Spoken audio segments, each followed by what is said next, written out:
Bueno, ¿cómo están? Buenas tardes. ¿Todo bien? Cada vez somos menos acá. ¿Los del Meet escuchan bien? Sí, profe. Sí, profe. Bueno, buenísimo. Partido de fondo y bueno, por lo menos conectados. Bueno, gracias por estar hoy de vuelta. Espero no haberlos abrumado mucho ayer con tanta info de lo penal y demás, y que se hayan como llevado al menos conceptos importantes que, como yo les dije ayer, eran la base para toda esta unidad que íbamos a ver desde la clase de ayer en adelante y que vienen varias clases. Hoy el objetivo de la clase se centra principalmente en ver 3 puntos. Clausura preventiva y la figura de agente encubierto. Esa última le vamos a dedicar un poquito menos de tiempo, no es tan relevante si se quiere, y al menos en mi experiencia profesional no se está viendo tan a menudo como era hace unos años.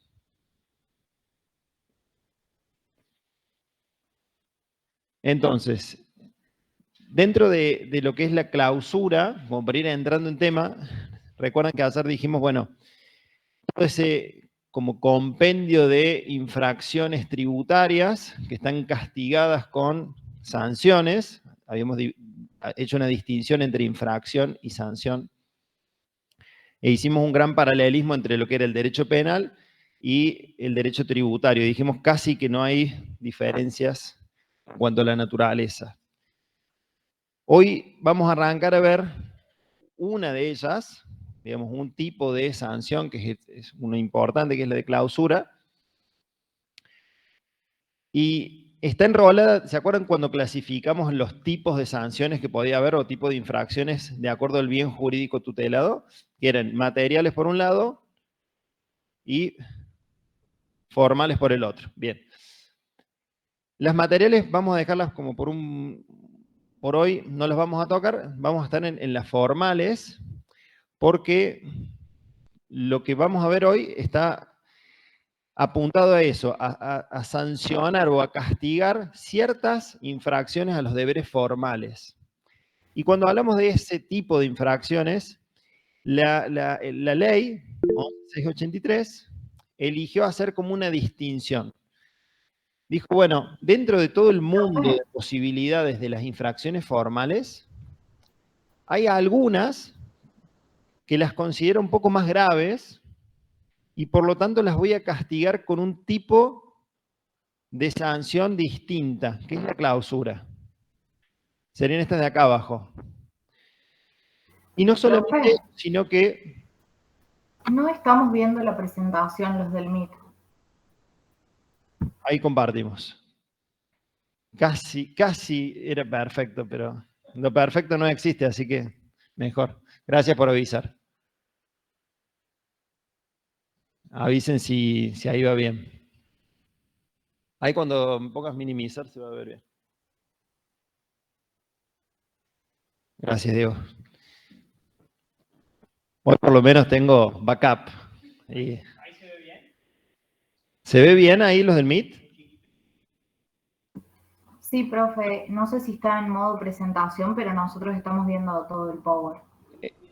Estamos en modo presentación, pero ya la vieron bien. Ah, bien. O sea, ¿están viendo la presentación completa o están viendo como si fuera la pantalla solo del PowerPoint?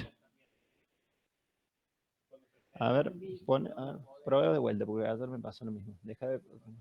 Y compartí toda la pantalla. Ahora cuando pone ahí toda la pantalla, selecciona ahí y comparte.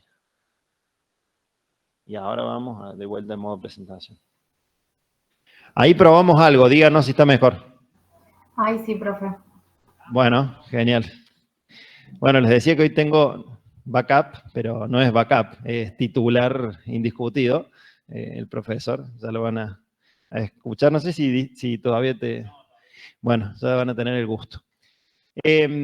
Bueno, volvemos. Entonces estábamos dentro de este mundo de infracciones formales a un grupo que era más grave, dijo AFIP no, la ley, las castiguemos un poquito más grave con clausura y no solamente el tipo de sanción es distinto, sino que el procedimiento para aplicarle la sanción también es distinto.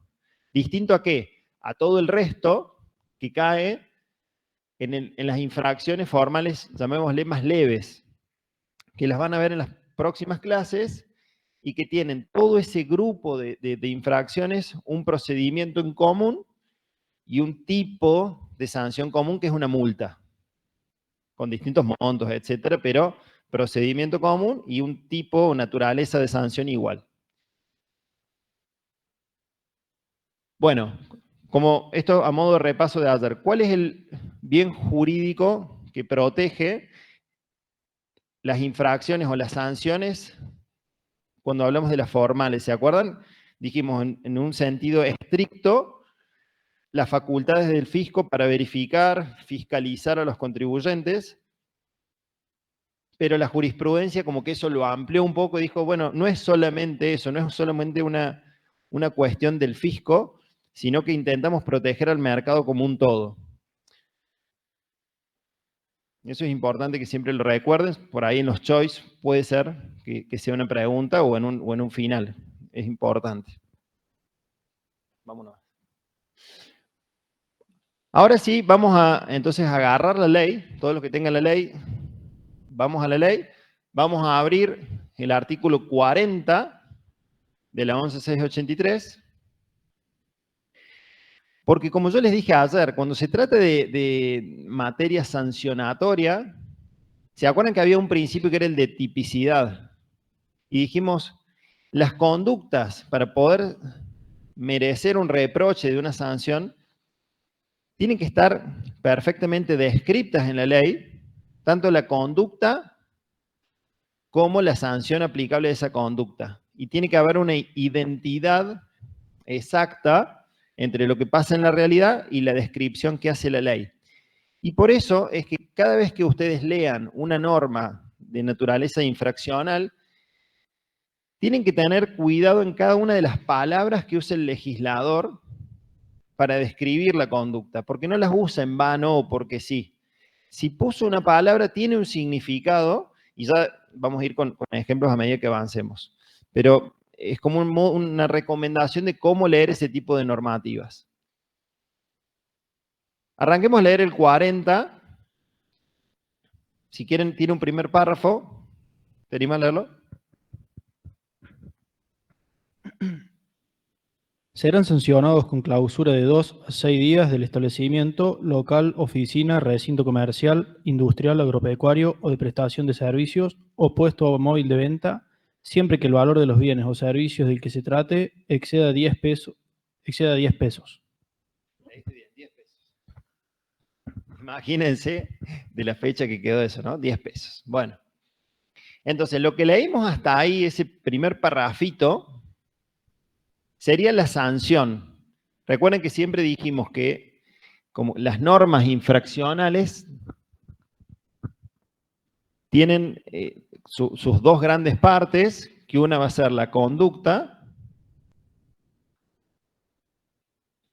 y otra la sanción aplicable. Una es causa de la otra.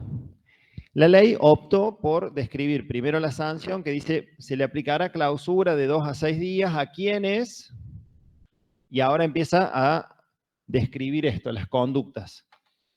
El primer punto, el inciso A, dice que se le aplicará entonces una clausura a quienes no emitieren facturas o comprobantes equivalentes por una o más operaciones comerciales, industriales, agropecuarias o de servicios que realicen en las formas, requisitos y condiciones que establezca AFIP. Entonces, ¿qué resaltamos de ahí, de todo ese texto? Tiene que haber una omisión. ¿Se acuerdan cuando hablamos de las conductas que podían ser por un hecho, una conducta positiva, un acto, o bien una omisión, cuando no hago lo que tengo que hacer? Esto sería una omisión. No emitieren facturas o comprobantes equivalentes por una operación de índole comercial, siempre estamos hablando, en las formas, requisitos y condiciones que establece el fisco. ¿Qué opinan con lo que vimos hasta acá, hasta ayer, digamos, y con lo poquito que vimos hoy, respecto a cómo se describe la conducta? ¿Alguien le hace algún ruido o algo, por lo menos cómo está escrito, y en cuanto al principio de tipicidad? Si la leen así solita, ¿están seguros de qué conducta tienen que llevar a cabo para ser pasibles de sanción? Así como está. ¿O le falta algo? Faltaría el sujeto, decís vos. En realidad el sujeto es indeterminado en el sentido de que cualquier sujeto que no emita factura será pasible de sanción.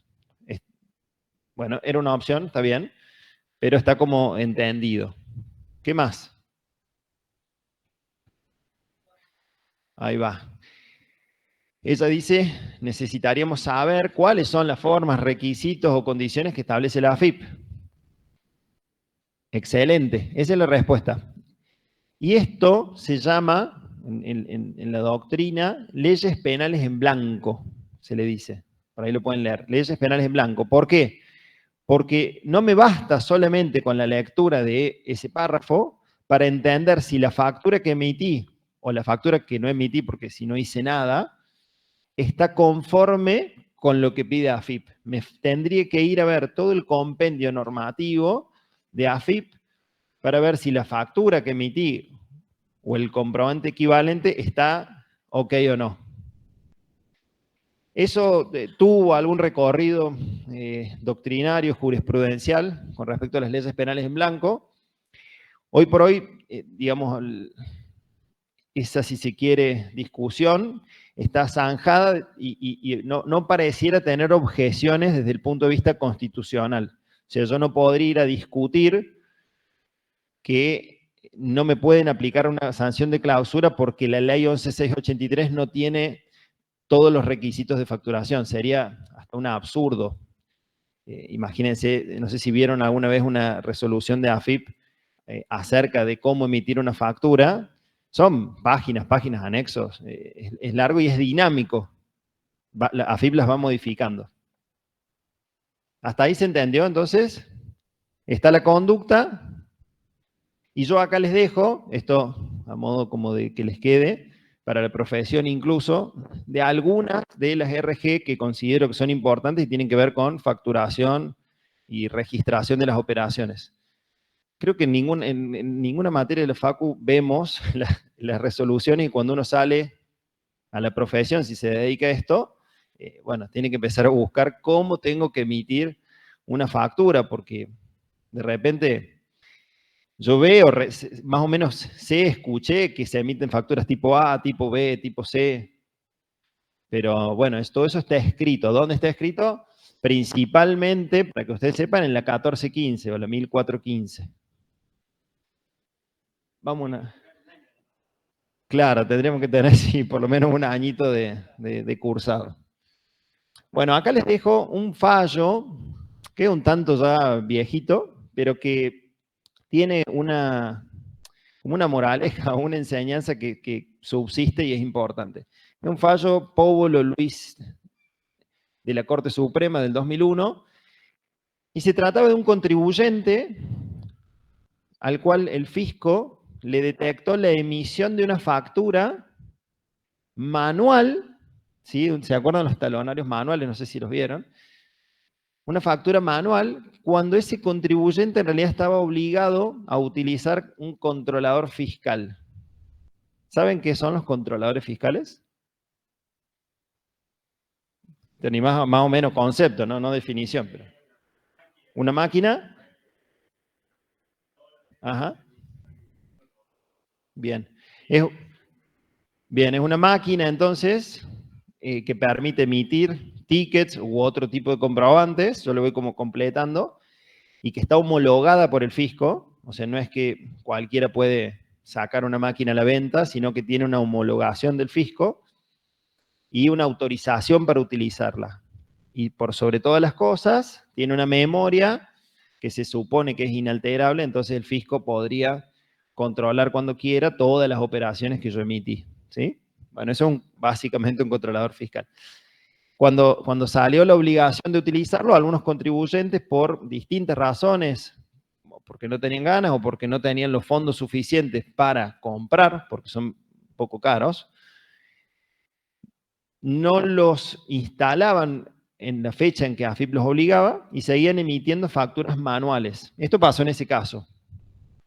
Ese contribuyente llegó hasta la Corte Suprema para discutir una sanción de este tipo,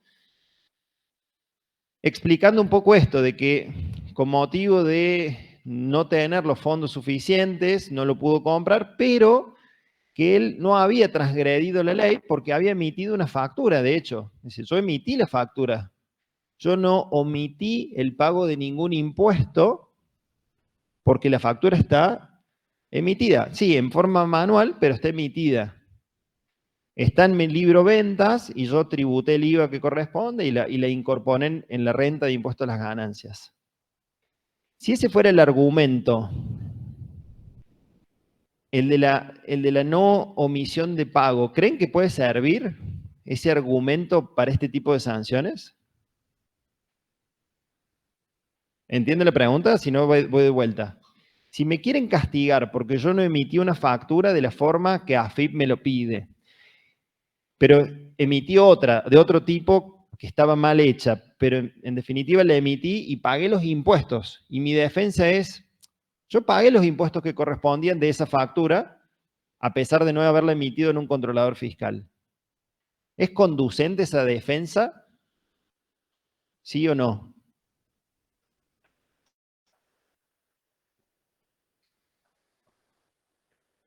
Muy bien. Esa defensa entonces va apuntada a que supuestamente lo que no lesionó, se dice, es el bien jurídico que protegen las materiales, la renta pública, la recaudación. Lo que yo tengo que probar en este tipo de infracciones es que no lesione el bien jurídico que protege este tipo de sanciones, que es la posibilidad del fisco de verificar, fiscalizar, como el fisco crea con sus resoluciones. Y lo que dijo la Corte, más importante aún, el tema de la competencia en el mercado, que todos, si hay una obligación de usar controladores fiscales para todos, entonces va a regir un principio de igualdad, ¿sí? Yo no puedo decir, bueno, sigo haciendo la mía, ¿se acuerdan del camino que nombrábamos ayer? No me puedo salir, si todos vamos por ahí, hay que conducirse por ese camino. En definitiva, ¿qué nos llevamos de este fallo?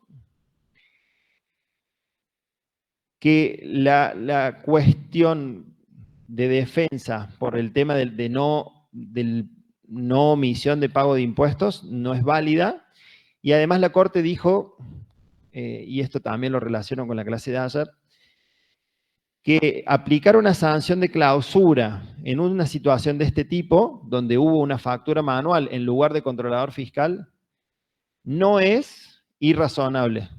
¿Se acuerdan cuando hablamos ayer de la razonabilidad? Que era una proporcionalidad entre el daño y la sanción, ¿se acuerdan? Bueno, acá la Corte tuvo la oportunidad de examinar un caso en concreto y dijo, bueno, en este caso en concreto no es irrazonable aplicar una clausura en este caso. ¿Dudas? Vamos nomás, Diego.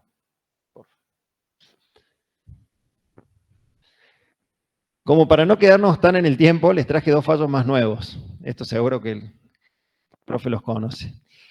Hace poquito, o algún tiempito, esto de los controladores fiscales como que tuvo una vuelta de tuerca y AFIP ahora obliga a los controladores fiscales de nueva tecnología, que se llama. Esos controladores fiscales de nueva tecnología lo que tienen es una posibilidad de vinculación con el fisco como más inmediata y tienen un procesamiento más rápido. Bueno, una serie de características que no van al caso, son de nueva tecnología. Y el fisco implementó un cronograma y dijo, todos aquellos que vienen usando controladores fiscales comunes están obligados a pasarse a controladores fiscales de nueva tecnología. Entonces pasó un poco lo mismo que yo les comentaba antes. Ahí hubo un montón de contribuyentes que, teniendo la obligación, no lo cumplieron. Se quedaron con su controlador fiscal viejo. Y les traigo dos que son incluso controvertidos entre sí, son contrarias las definiciones a las cuales llegó cada juzgado que le tocó decidir. El primero, de la Cámara Nacional en lo Penal Económico,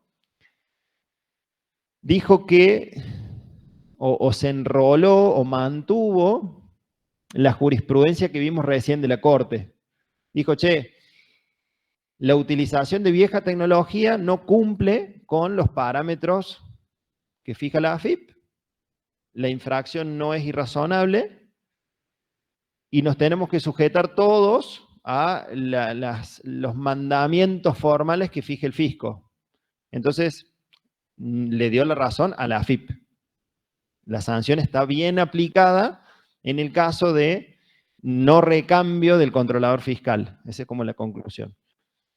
Pero después salió este fallo Cambi del 2023 de Posadas, que no sé bien por los motivos, pero salió como por otra tangente y dijo que en realidad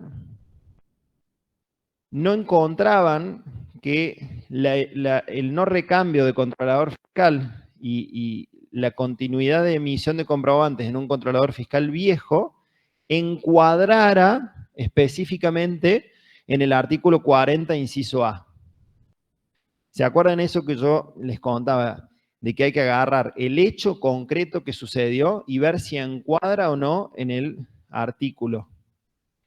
Este juzgado hizo esa operación, digamos, esa operación lógica, y concluyó que no, que el hecho de que no haber hecho el recambio, en realidad era una infracción formal común del artículo 39, que ya lo vamos a ver en otra clase, y le dio la razón al contribuyente y no le aplicaron la sanción de clausura. Con esto, no les quiero hacer un lío, sino que quiero que sepan de que muchas veces los casos que llegan a la justicia dependen de los hechos y de las pruebas que se presenten, y no solamente de eso, sino de la interpretación que cada juez o cada cámara le dé a un caso concreto. Probablemente, esto es una opinión mía, no sé si vos coincidís, Diego, pero probablemente si este fallo continúa en su escalada hasta la Corte estimo que va a mantener el criterio que ya fijó y le va como a alinear a su doctrina Póvolo. Eso opino. La verdad que no lo conocí el fallo, pero veo dos cuestiones. Primero, que el artículo 39 no tiene inciso A. No sé si hay un error de tipeo. Capaz que puede ser otra norma, pero entiendo que es la de deberes formales genérico. Sí, ahí ya empezamos con algunos inconvenientes. Después, otra cuestión que me llama la atención, dice, encuadra con mayor precisión. Digo, a secas, no da ningún otro tipo de lineamiento, ¿sí? Y lo que más me llama la atención es cuando habla la parte de abajo, fíjense que recién Nico bien les decía, che, ¿cuál es el bien jurídico protegido con las infracciones formales? Es la administración, sentido estricto, más amplio, el mercado. Fíjense que este tribunal, aparentemente, a mi modo de ver, crea un nuevo bien jurídico protegido, que es la registración de las operaciones de compra-venta. Es raro, ¿no? En realidad, la correcta registración de las operaciones de compra-venta es lo que tiene que hacer el contribuyente para facilitar la verificación, la fiscalización y una correcta administración tributaria de parte de AFIP. Entonces, la verdad que me llama la atención. Pero fíjense cómo ahí agrego otra cuestión de la cual hasta ahora no habíamos hablado, ¿no? Gracias, Diego. Nada, es esto, es saber de que en el mundo de los fallos y la jurisprudencia a veces salen estas cosas medias alocadas y bueno, quizás tuvo suerte el contribuyente donde cayó, aunque como yo les mostré, ¿se acuerdan que les mostré ayer como una, creo que se los hice plano, pero si quieren pueden pensarlo en una forma de pirámide, esto de las alzadas o de las instancias. Cuando llega a instancias superiores y si esto llega a la Corte, La Corte tiene como esa facultad de después obligar, si se quiere, a los tribunales inferiores a modificar el fallo y ajustarse a su doctrina, ¿sí? Dale.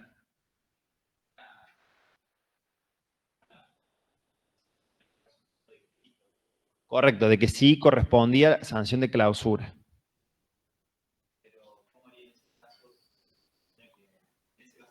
Sí.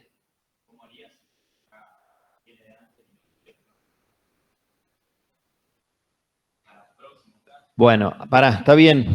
Vos lo estás relacionando, para los del MIT que no escucharon la pregunta, él pregunta, ¿cómo haría en ese caso si para aplicar una sanción mayor, por supongamos la Corte o volver al tribunal de inicio? Bueno, lo voy a tomar porque tocaste el tema de la prohibición de reformatio impeius que vimos ayer, ¿sí?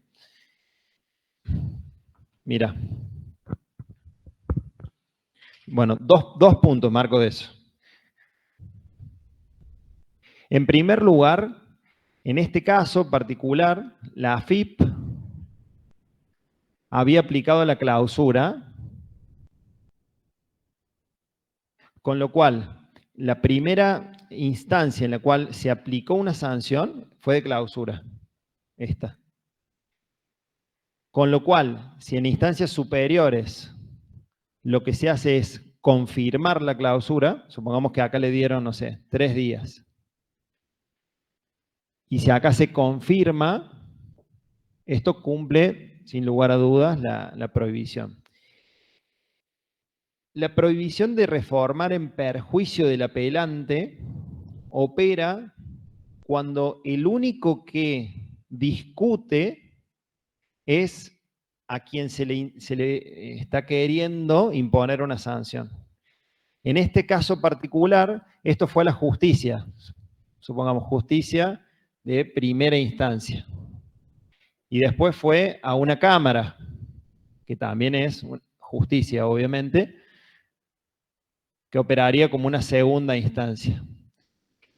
La cámara lo que hizo es, en este caso particular, benefició al contribuyente, o sea, le redujo la sanción, eso podía sin problema.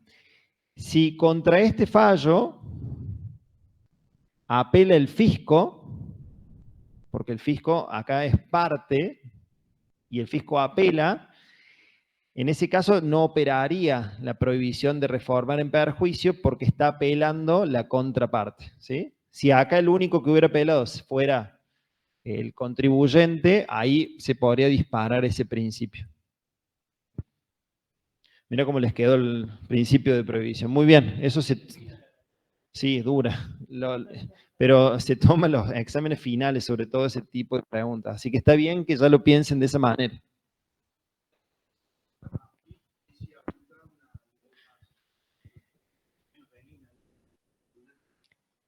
Es que nos fuimos a otro principio, de lo menos benigna.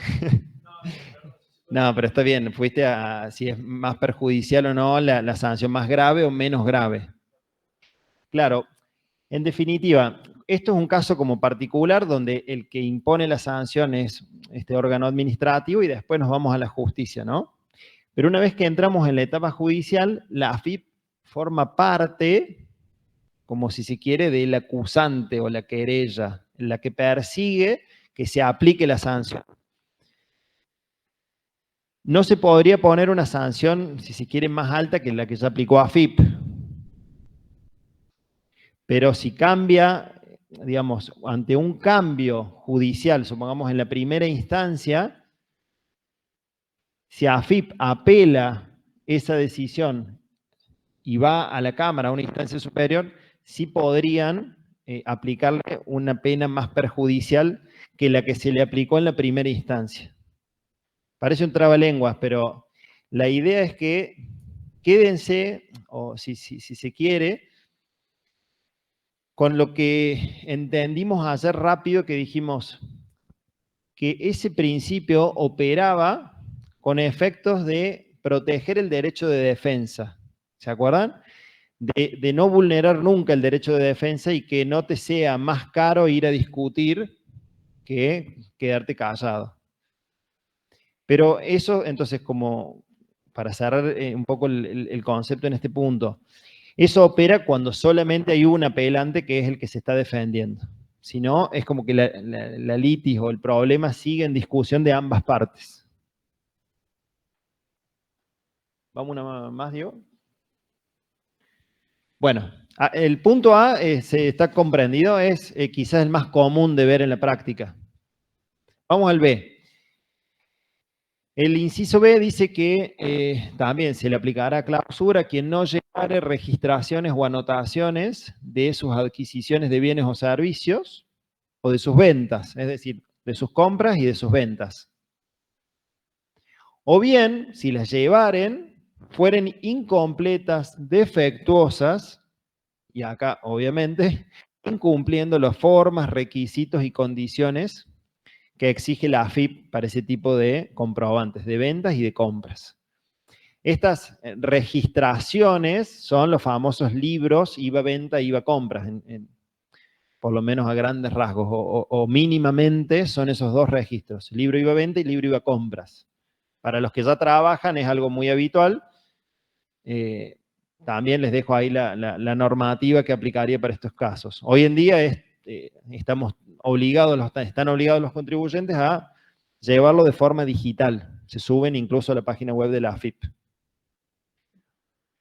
Bien, vamos al uno más. Otro de las conductas castigadas con clausura es el encargo o el transporte comercial de mercaderías sin el respaldo documental que exige la AFIP. Es decir, básicamente transportar mercaderías, y fíjense que dice, ¿se acuerdan cuando yo les dije hace un rato? Vean, presten atención a las palabras. Dice comercialmente mercaderías, comercialmente, sin el respaldo documental. El respaldo documental más común para trasladar mercaderías son los remitos. Pero también puede haber, no sé, cartas de porte, por ejemplo, o guías en algunos sectores específicos. Ahí también la 1415 ayuda mucho y puede haber otras normativas para sectores particulares, no sé, el agro o la ganadería. Para que vinculen esto con el principio de tipicidad, si por ejemplo se frenara a un camión en la calle que está transportando toda una serie de muebles, valijas y demás, pero que es de una mudanza personal, mal podrían aplicarle una sanción de clausura por no llevar un remito.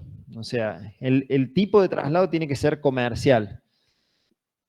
¿Bien?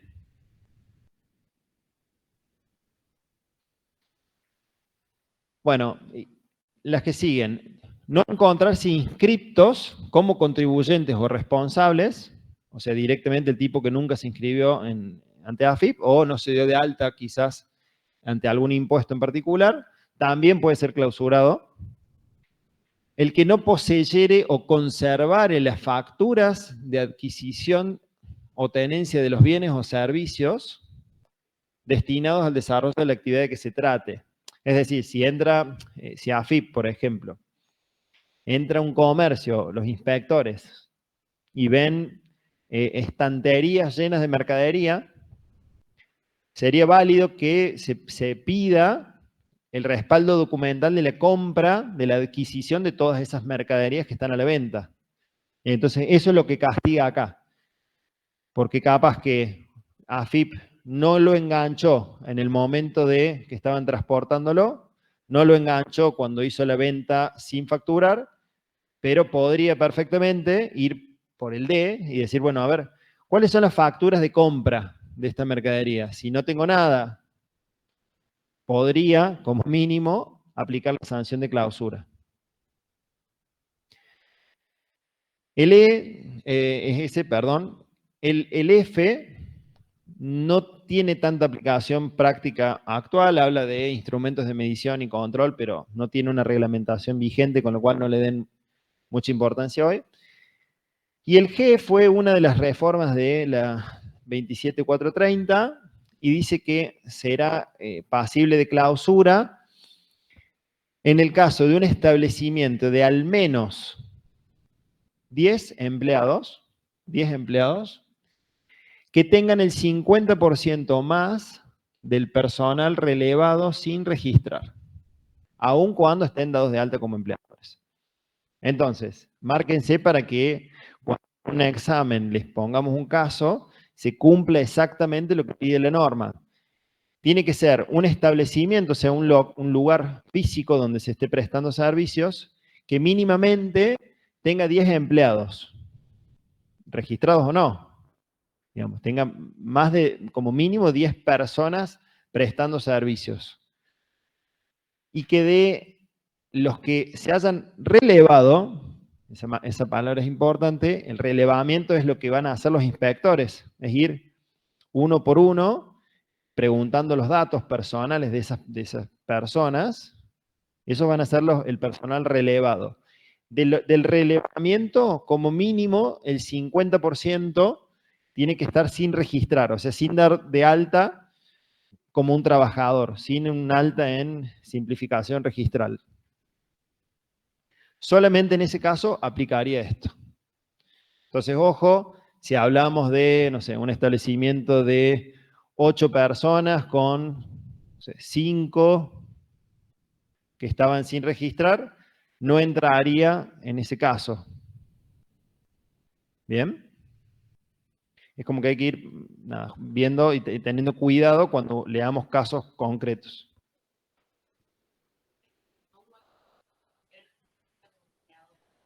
Porque puede pasar que una empresa o un contribuyente sea empleador registrado ante el fisco y tenga 20 trabajadores en su nómina y tenga otros 50 en negro.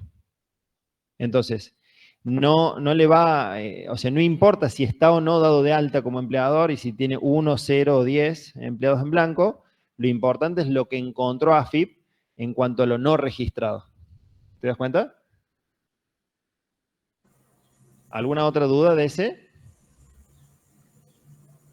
Profe. Sí. Hola, yo tengo una duda de ese. Dale. En el caso, ¿tienen que ser no registrados 100% o puede ser registración parcial? Mira, está muy bien la pregunta, porque a eso apuntamos con esa lectura así finita. En mi opinión, es sin registrar, y sin registrar es que directamente no están dados de alta. AFIP, de hecho, no se los puse, ahí hay un fallo donde se discutió un poco esto, no es tan conocido y no sé cómo terminó, vi una de las instancias, donde se había encontrado que era personal que estaba registrado, pero mal registrado, porque tenía mal la fecha de ingreso o un sueldo distinto del sueldo correcto. Y AFIP, en ese caso particular, aplicó la sanción lo mismo y el contribuyente en su defensa dijo, mira, la ley lo que exige es que sea sin registrar, totalmente sin registrar, con lo cual no me aplica porque al menos parcialmente o más o menos estaba registrado de algún modo. Y el juez en ese caso le dio la razón al contribuyente. Ya se los voy a buscar el fallo para subírselos, pero está muy bien la pregunta. Estaban mal declarados, sí, exacto.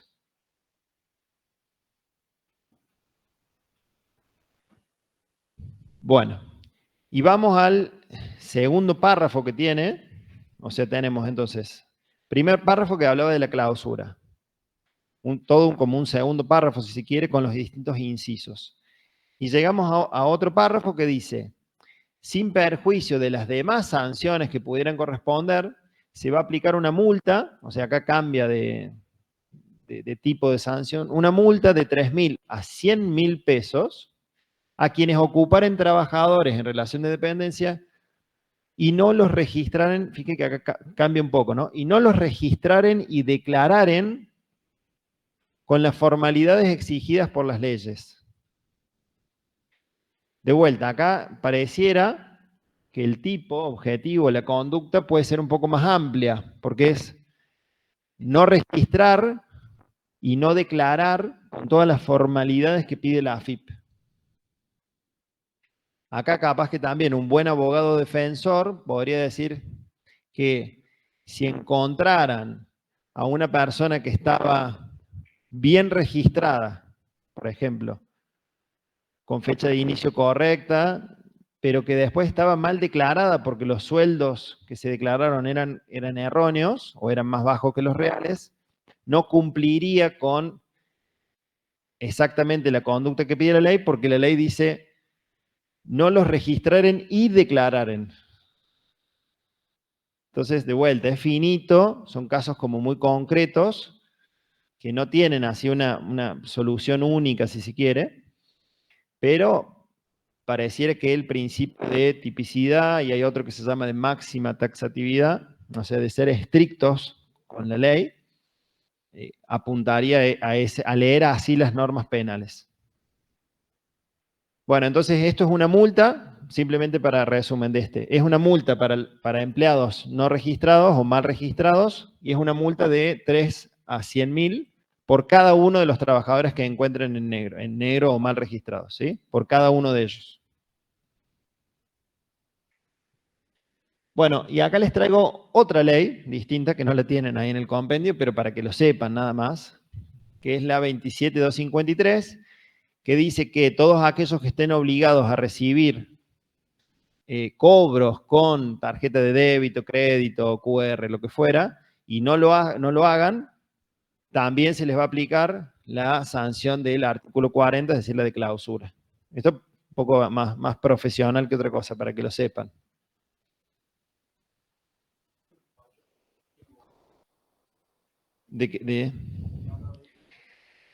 Hay un fallo, acá nos preguntan si hay un fallo de un abogado del tema de la forma de cobro con tarjeta. Sí, ¿por qué?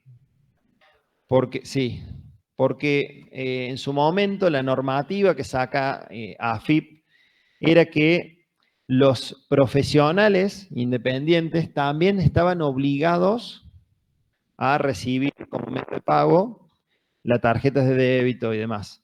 Y lo llevó incluso a discusión, y el fallo terminó diciendo que era una discusión abstracta porque después se reformó. Creo que fue esa la solución.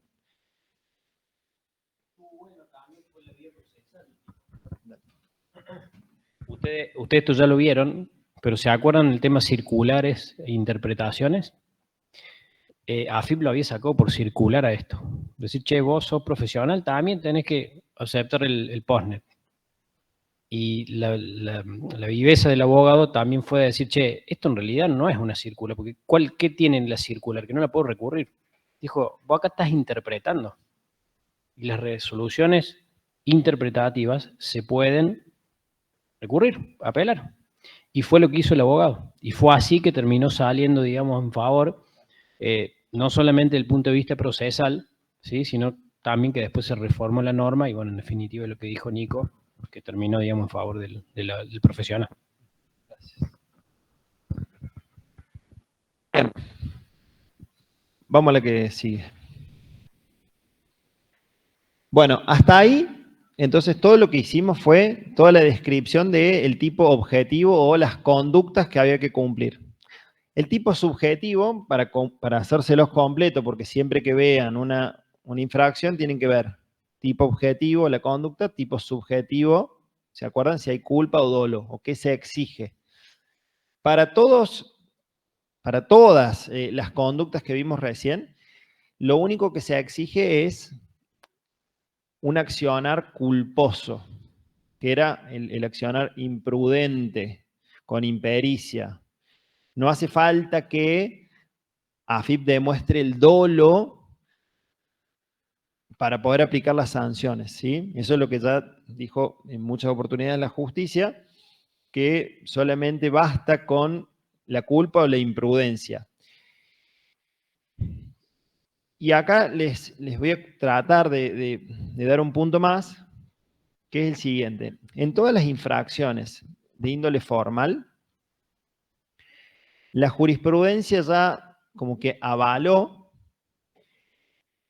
que la culpa puede ser de algún modo presumida una vez que se encuentra ya acreditado el hecho. Voy de vuelta. Si AFIP logra acreditar con pruebas suficientes que el hecho que está indicando ocurrió realmente, o sea, la conducta objetiva, por un juicio, digamos, de inferencia lógico, se permite presumir que ese contribuyente obró con culpa, o mínimamente obró con culpa. Y le otorga, o traslada, si se quiere, a ese infractor la obligación de probar de que no fue así, no fue de esa manera. Podría probar que existió algún tipo de error y por lo tanto su accionar no fue culposo. Algunos hablan de inversión de la carga de la prueba, yo no creo que sea tan así, pero con que se queden con estos conceptos porque son como muy complejos y tienen mucho desarrollo. En nuestra materia, en lo tributario, en las infracciones formales, acreditado el hecho material, se presume que el contribuyente o el infractor, le vamos a empezar a decir, obró con culpa, que era el tipo subjetivo necesario. Si esa persona se quiere exculpar o se quiere zafar de la sanción, deberá él aportar alguna prueba, algún elemento de prueba que lo libere de la culpabilidad. ¿Bien?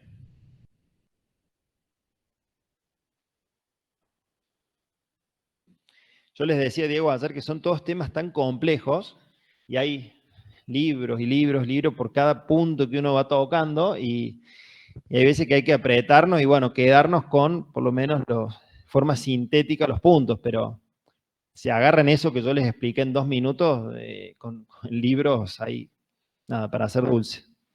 Y está bien si después cada uno llega a una crítica a eso y considera que está bien o está mal, ¿no? A eso apuntamos nosotros siempre. Que ustedes reciban lo que les enseñamos nosotros y lo que lean y se formen su propio juicio para ver si consideran que está bien o está mal. De hecho, en los finales, ya vuelvo acá, en los finales, si nos responden algo que en realidad nosotros no lo dimos como la respuesta que dio la jurisprudencia, o no lo dimos como nuestro modo de ver, pero es su forma de entenderlo y dan las razones, ni hablar que está bien la respuesta, ¿eh? Y a veces tiene mejor nota ese alumno que alguien que solo como que, bueno, trajo la respuesta clásica, ¿sí? Bueno, vamos a ver ahora cuáles son los efectos de la clausura. O sea, ya tenemos las conductas, tipo objetivo, tipo subjetivo, vamos a los efectos.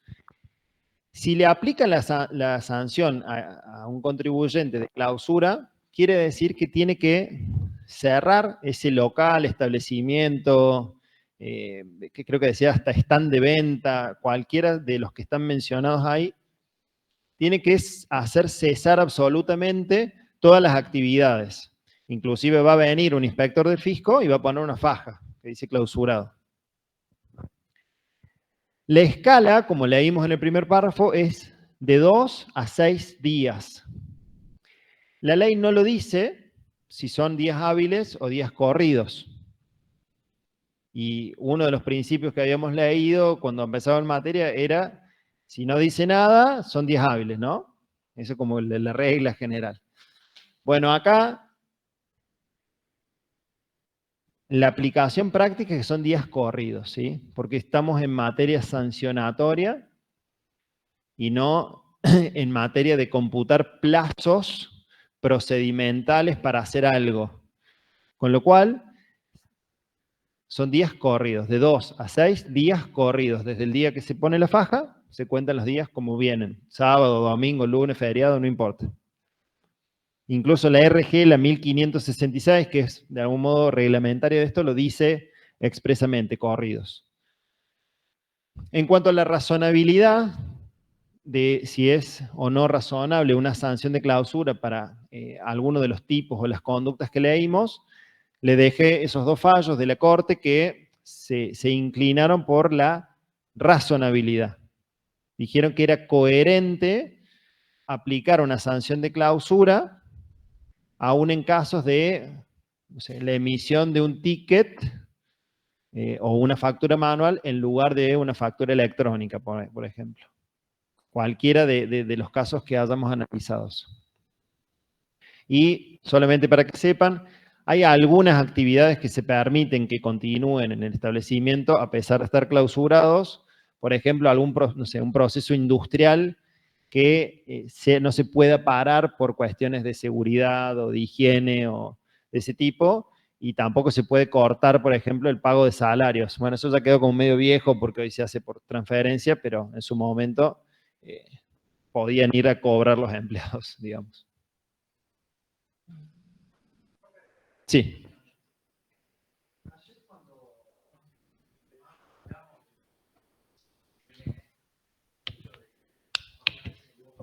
Sí.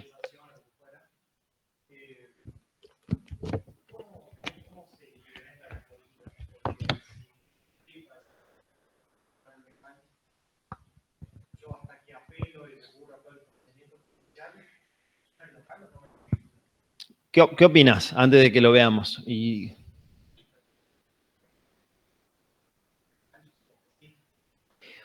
Vos decís, si cae un inspector de AFIP y tiene que clausurarlo, me clausura, así de pecho. ¿Eso va de la mano con lo que hablamos ayer? Bien. Bien. Lo que vos estás diciendo de poner la faja es hacer efectiva la sanción, o sea, aplicarla. Para que pase eso, según todos los principios que vimos ayer, tiene que haber transcurrido todo el procedimiento o el proceso que legalmente esté establecido y que mínimamente tiene que incluir la posibilidad de que esa persona se defienda, que presente sus pruebas, que sea oído y a tener una resolución fundada. Que venga alguien y te ponga la faja sin ni siquiera resolverlo por escrito con un acto administrativo, mínimamente va en contra de varios de los principios que hablamos ayer. O sea que eso no debería pasar. ¿Por qué te digo no debería pasar? Porque en todo lo que vamos a ver en este punto de clausura, y ahora vamos al procedimiento, no pasa de ninguna manera, porque tenemos un procedimiento formalmente establecido, que ya lo vemos, y la sanción nunca llega hasta que el procedimiento termina. ¿Cuándo termina el procedimiento? Cuando queda firme o cuando no hay más, digamos, instancias de apelación posibles. Yo llegué hasta la corte y perdí en todas las instancias. Bueno, no tengo más a dónde ir, por lo tanto, me van a aplicar la sanción. O bien, que me hayan dado una cierta cantidad de días para apelar y se me pasó el plazo. Si se vence el plazo, se pierde el derecho a seguir discutiéndolo, ¿sí? El derecho y la acción, digamos, en los casos de las sanciones. Bueno, atado a esa pregunta, vamos a ver el procedimiento para aplicar la sanción, que es una parte como de la más interesante. ¿Cómo arranca el procedimiento? Arranca con un acta de comprobación, dice la ley. Esto está en el artículo 41, es como que van a tener que ir haciendo medio un ping-pong en la ley de 40, 41, después vamos a irnos a un artículo más adelante. El 41 dice que arranca con una acta de comprobación. Creo que vale la pena que lo leamos. ¿Quién lo tiene? No te voy a hacer leer de vuelta vos, ¿sí? Muy bien. Artículo 41. Los hechos u omisiones que den lugar a la multa y clausura y, en su caso, a la suspensión de matrícula, licencia o de registro habilitante que se refieren en el último párrafo del artículo 40 deberán ser objeto de un acta de comprobación en la cual los funcionarios fiscales dejarán constancia de todas las circunstancias relativas a los mismos, las que desee incorporar el interesado a su prueba y a su encuadramiento legal. conteniendo además... Gracias. Ahí seguimos. Hasta ahí, entonces, es un acta de comprobación que van a redactar los funcionarios, dijo él, los, o sea que mínimamente tiene que haber dos.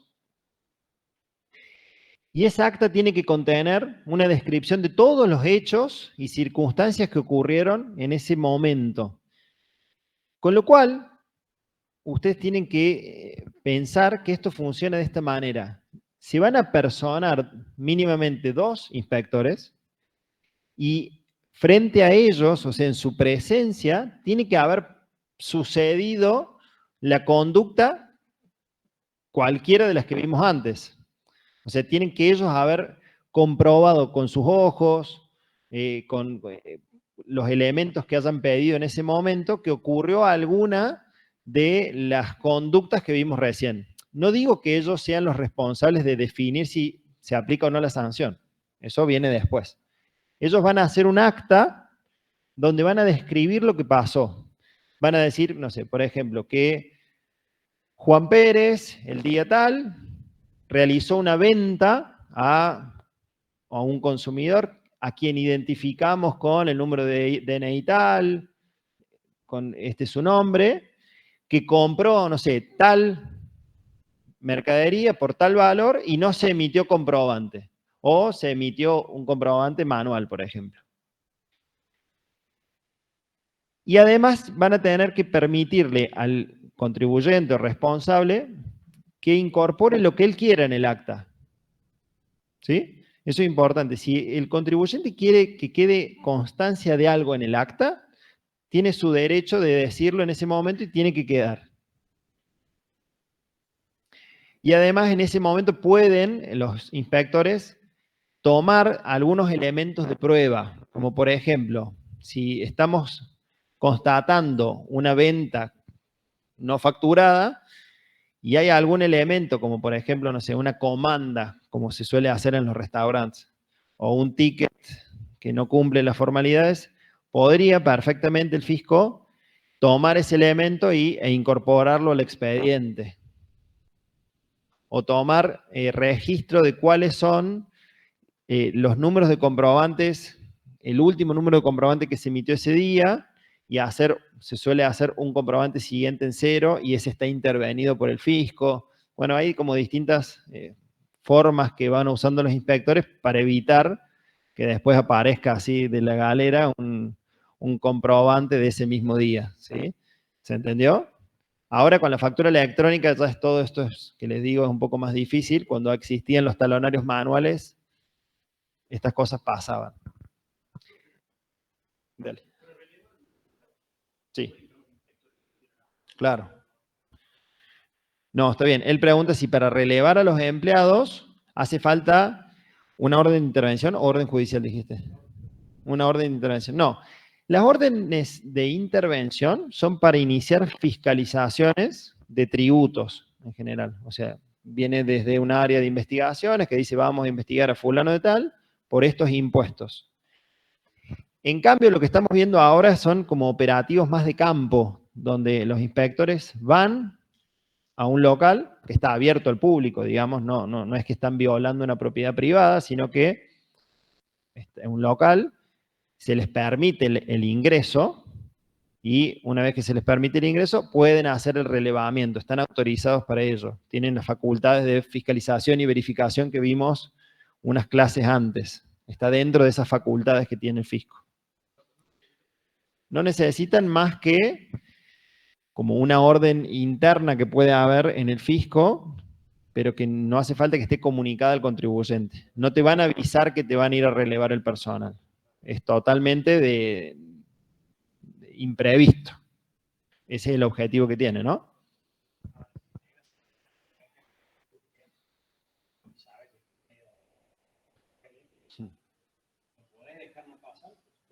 Claro.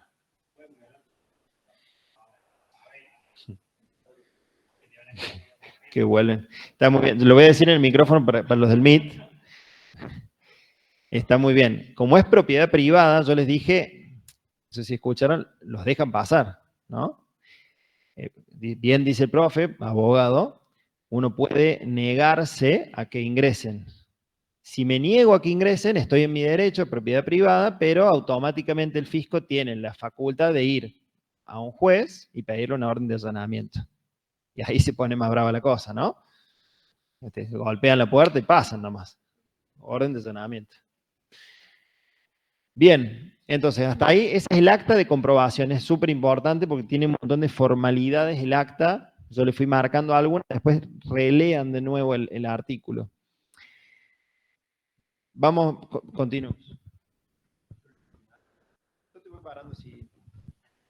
Conteniendo además una citación para que el responsable, munido de las pruebas de que intente valerse, comparezca a una audiencia para su defensa que se fijará para una fecha no anterior a los 5 días ni superior a los 15 días.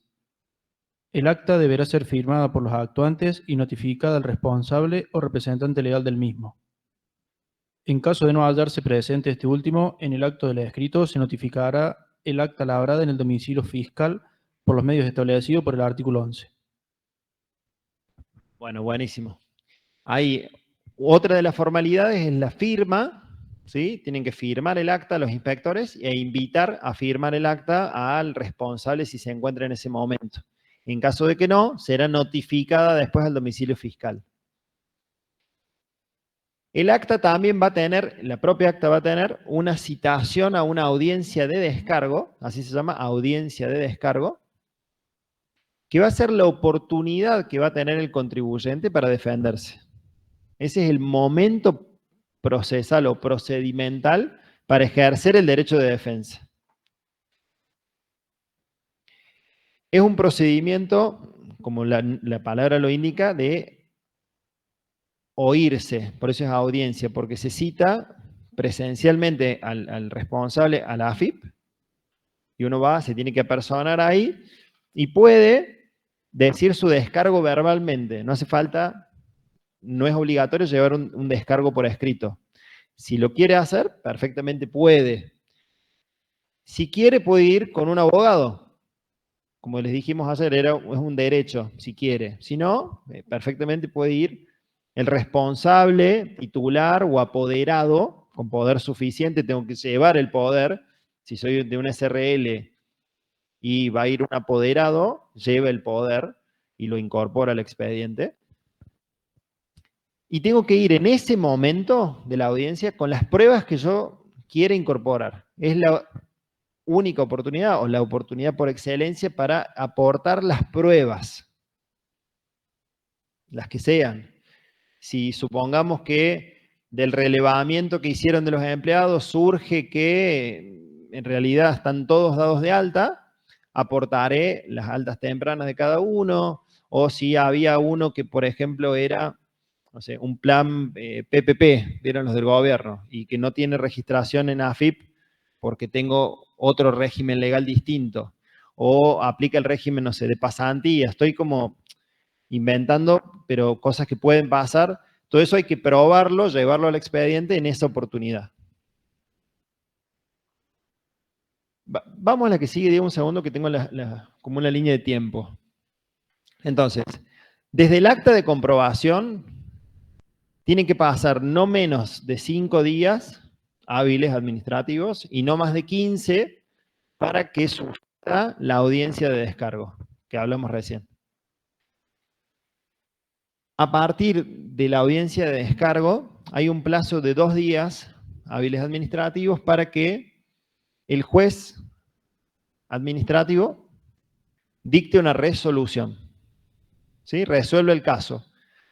O aplica la sanción o deja sin efecto todo el expediente o el caso o el procedimiento. Esa resolución se tiene que notificar, obviamente, ¿no? Por eso les pongo como otro ítem acá de la notificación.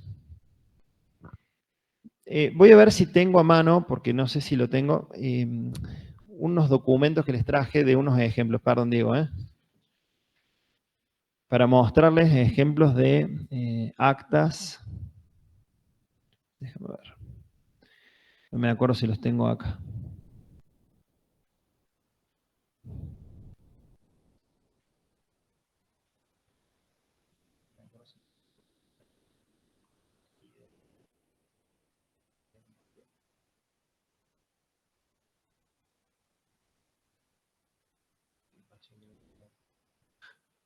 Cerrar, ¿no? Bueno, voy a cerrar acá. Ahí está. Material, clausura. A ver si los tengo acá, che. Capaz que no.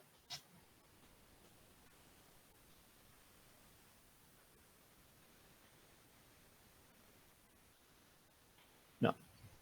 No, bueno, fallo. Volvamos.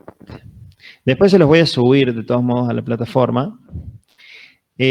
Simplemente era para que vieran, para el que no vio nunca, un acta de comprobación y una resolución del juez administrativo que aplicaba una sanción. Era nada más una cuestión de visual de verlo, porque por ahí es más fácil cuando uno lo ve de entender lo que dice la ley. Bueno, ¿dudas hasta acá? O sea, con este procedimiento. Bien, las ofrezco y las produzco. Puede pasar que si vos hay alguna prueba que te va a llevar un tiempo producirla y no la tenés en ese momento, la podés ofrecer ahí.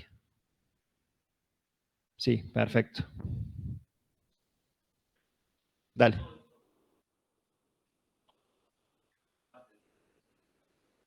Bien, está buena la pregunta.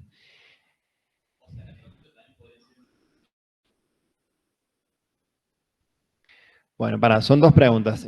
Para los del MIT, preguntó si este procedimiento es separado de la determinación de oficio y si podría existir una resolución de que aplique clausura como consecuencia de una determinación de oficio.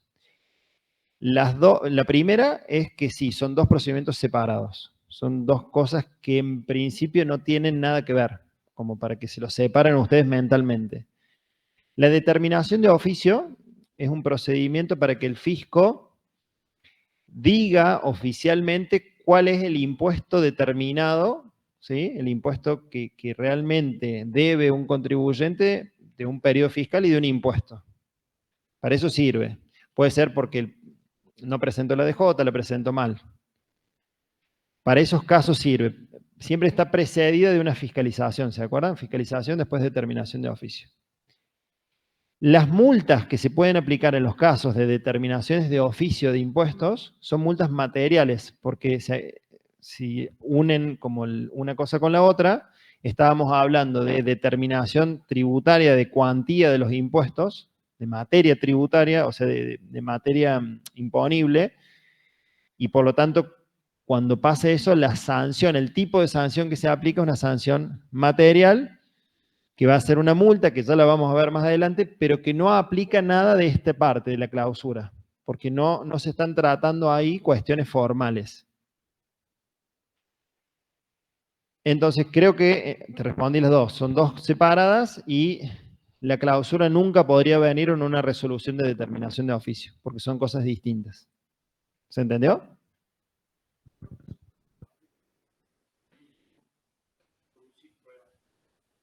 Te pueden dar un plazo para producir esa prueba y podés pedir una prórroga. Sí. Igual, todas esas son como aplicaciones supletorias de ese tipo de normas, con lo cual aplicaría sin problema. En el decreto reglamentario de la propia 11683 y suplementariamente la 19549. Estos días, para que sepan, el plazo de 5 a 15, ese siempre, digamos, es normalmente o siempre que yo lo vi, se cumplen porque directamente es una cuestión de ver el calendario y es la citación a la audiencia. Entre 5 y 15 días hábiles administrativos. La propia acta va a decir, cítase al contribuyente para, no sé, el 1 de noviembre venir a la audiencia de descargo. Puede pasar que la audiencia se suspenda por algún motivo, no sé, por un paro general o algo, y el fisco comunica y se hace en otro día, no habría un inconveniente, no sería materia de una nulidad porque se prorrogó una audiencia. El plazo de los 2 días se dice que es un plazo como ordenatorio, pero que no causaría una nulidad en el caso que el juez administrativo resuelva el día 15 después de la audiencia. Es como orientativo, por lo menos así lo entendió la AFIP y la jurisprudencia. con lo cual no prosperaron nunca cuestiones de nulidades por haber resuelto en el día 20 después de la audiencia.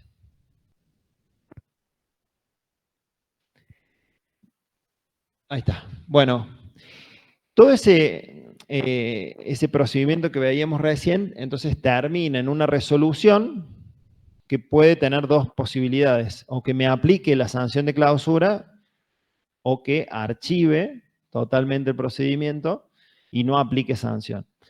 En el caso de que sí aplique sanción, habría como dos supuestos. Si estamos hablando de conductas del 40, inciso A a G, aplica únicamente la sanción de clausura y opcionalmente una que no leímos en el artículo, pero que la dice, que es la de suspensión de uso de matrícula, licencia o inscripción registral.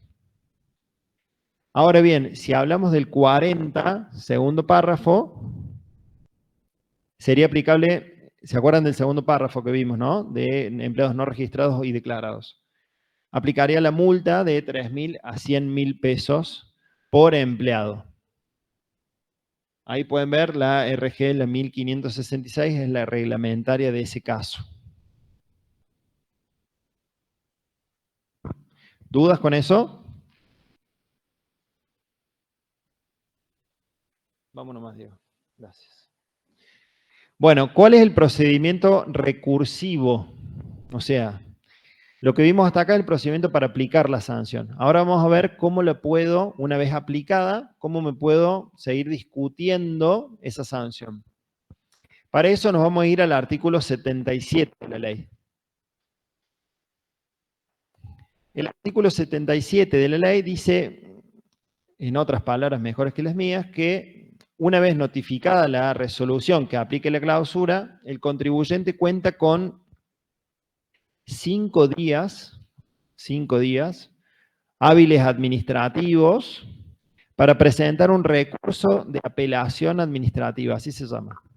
Recurso de apelación administrativa, que se presenta en la misma sede de la AFIP, o sea, voy a seguir discutiendo en AFIP, pero la va a resolver otra persona distinta, otro juez administrativo con un rango superior.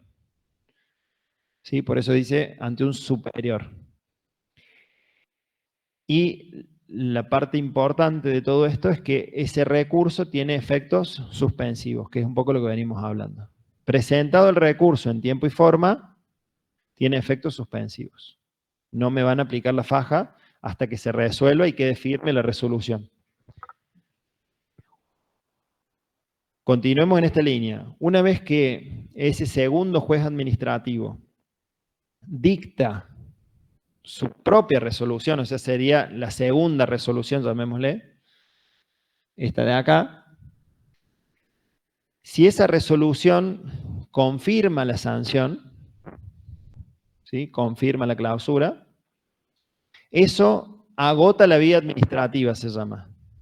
Termina la discusión en la sede de AFIP. Ahí se acaba el procedimiento ante AFIP. Y lo que me queda como supuesto infractor, para seguir discutiéndola, es un recurso, pero ahora judicial. O sea, me tengo que ir a la justicia federal. ¿Sí?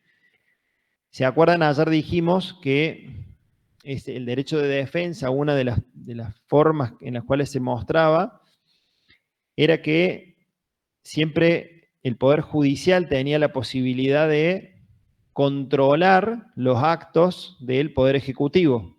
Porque piensen por un segundo que hasta acá el único que vio esto es la AFIP, con distintos jueces administrativos, lo que quiera, pero el único que resolvió fue juez y parte. Si llegué a esa segunda con una resolución condenatoria, o porque me aplicaron la sanción, me voy ante la justicia. Tengo 5 días hábiles judiciales, porque estoy ahora yéndome a la justicia federal. Esa resolución, perdón, ese recurso de apelación ahora judicial, tiene efectos suspensivos. Es como una aclaración que parece como redundante, pero siempre es importante saberlo. Puedo ir ante la justicia sin que se aplique la sanción. ¿Dudas? De la 11.683. A ver. ¿Está correcto? Bien. Correcto. Ah, ya te entendí. O sea, vos decís, si en los primeros días me pueden aplicar la sanción del 1 al 4. ¿A eso te referís? No. No, claro, está bien, está bien. O sea, durante todo el plazo que se otorga para poder presentar un recurso, siempre hay efecto suspensivo, o sea, per se, porque es un plazo que es a favor del responsable, contribuyente, infractor. Entonces nunca va a pasar nada en ese plazo. Siempre, está bien la pregunta, siempre en los plazos es como una situación de espera. Te doy un plazo, tenés hasta el último día del plazo. Ahora, se te venció el plazo y finalizó absolutamente la posibilidad de discutirlo. Es un plazo perentorio. 5 días es cortito, ¿sí? Bien, vamos a meterle porque estamos como medio... Nos faltan varias cosas. Vamos uno más. Gracias. Bueno, hasta ahí, eso fue todo lo que tiene que ver con la clausura. Entonces, repasamos nada más, vimos aspectos objetivos, subjetivos, el procedimiento para aplicar la sanción y el procedimiento para apelar. Vamos ahora a ver otro tipo de sanción, que es el decomiso, que está en el 40.1.1 le puse, debe ser que hay 2 artículos agregados a continuación del 40, que habla del decomiso. Y antes de entrar en el artículo, yo cuando la primera vez que lo leí ese artículo no entendía qué era la palabra, qué significaba el decomiso. Entonces busqué la definición en su momento y siempre me la quedé conmigo para compartirla porque no hace falta que uno sepa. El decomiso es un desapoderamiento de bienes activos que eran propiedad privada y que pasan a propiedad estatal, si se quiere, ese es el decomiso. Técnicamente, pérdida en favor del Estado de los instrumentos del delito, dice. Esto es como muy penal. Si alguien comete un delito y, no sé, robó una cierta cantidad de dinero y utilizó, o producto de delitos, se hizo de determinados activos, esos bienes que producidos se pueden decomisar y pasar en favor del Estado. Bueno, ¿cuándo aplica?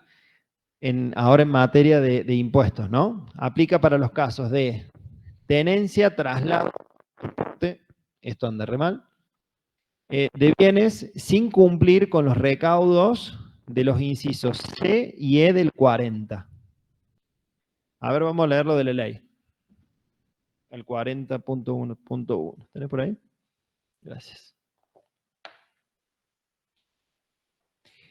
En los supuestos en que se detecte la tenencia, traslado o transporte de bienes o mercaderías sin cumplir con los recaudos previstos en los incisos C y E, o sea, serían los dos,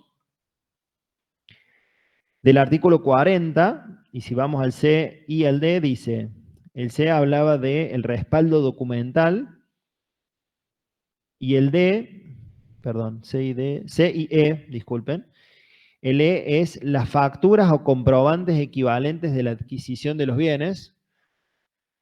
O sea, pasándolo en castellano, estoy transportando mercadería totalmente ilegal. Yo no soy el dueño de esa mercadería, obviamente que no voy a tener un remito.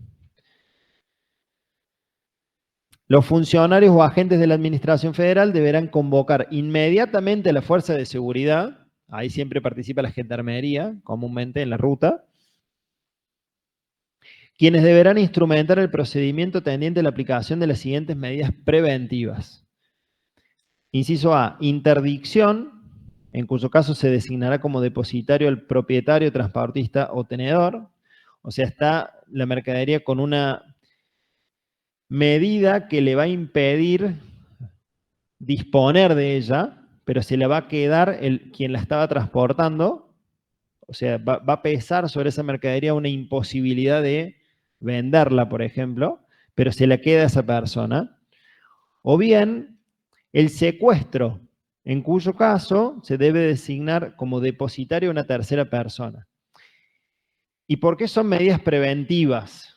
Porque recuerden que la resolución del decomiso es ya la sanción y tiene que venir al final del procedimiento. Pero como aparentemente se detectó como una infracción muy grave, que estar transportando mercadería que no es tuya, o sea, o la robada, porque esto estaba pensado para los piratas del asfalto, se les decía, que robaban camiones de mercadería y se las llevaban. O, nada, todo un circuito marginal totalmente. Vamos una más, Diego, por favor. Vamos a ver entonces rápidamente cómo sería el procedimiento acá. También voy a tener un acta de comprobación, como vimos en el caso de clausura, pero además se va a sumar un inventario de toda la mercadería que se estaba transportando. Va a participar la fuerza de seguridad, o sea, la policía o gendarmería. Se van a tomar medidas preventivas, eso es en el mismo momento, ya sea la interdicción o el secuestro, lo que explicamos recién. Y después va a venir la audiencia de descargo y la resolución. Eso es como equivalente a lo que veíamos recién. Pásame un slide más, Diego, por favor. Ahí está. Vamos a verlo en días. Acta y medidas preventivas suceden en el mismo día, en el mismo momento. De ahí va a correr el mismo plazo para la citación a la audiencia de descargo. Mínimo 5, máximo 15. Si mediara urgencia, dice la ley, por ejemplo, pueden ser, no sé, alimentos perecederos, que no podemos demorarnos mucho porque se pierden, no sé, miles de litros de leche. Se puede citar a la audiencia dentro de las 48 horas siguientes al de la fecha del acta. Eso es una posibilidad. Y después de la audiencia, puede, como veremos recién, viene la resolución que o aplica la sanción o deja sin efecto. Si aplica la sanción, aplica sanción de decomiso. Y ahí sí ya se produce la transferencia de la titularidad de los bienes. O sea, chao, los bienes ahora sí pasan al Estado. Esos bienes está previsto que vayan en general al, no sé, Ministerio de Desarrollo Social o algún ente de fin público. No es la idea que vaya al gobierno en sí. ¿Dudas con esto? ¿Con esto hasta ahí? ¿Se entendió lo de las medidas preventivas? ¿Secuestro o interdicción? Vamos entonces a ver el procedimiento recursivo para este caso. O sea, hasta ahí llegamos a la aplicación de la sanción.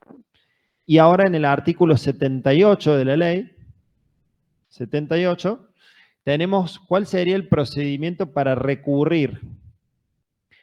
A partir de la notificación de la resolución, ahora voy a tener 3 días hábiles, antes eran 5, ahora es más corto, más rápido.